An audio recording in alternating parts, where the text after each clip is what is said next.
Hello everyone, welcome back to my channel MK designs customize your fashion. So ఈ వీడియోలో నేను 40 size పెద్ద size బ్లౌజ్ని ఫార్ములా మేకింగ్ మెథడ్లో ఎలా కట్ చేయాలి ఏంటి అనేది వీడియో అప్లోడ్ చేశానండి. సో ఎవరికైనా వీడియో కావాలి అనుకుంటే ఇంట్రెస్టెడ్ కింద ప్లే బటన్ ఉంది కదా, దాన్ని క్లిక్ చేయండి, డైరెక్ట్గా వీడియోలోకి వెళ్తారు.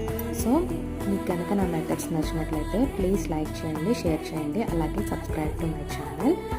ఇలాంటి మరిన్ని వీడియోస్ కోసం నా ఛానల్ని ఫాలో అవుతూ ఉండండి. Thanks for watching.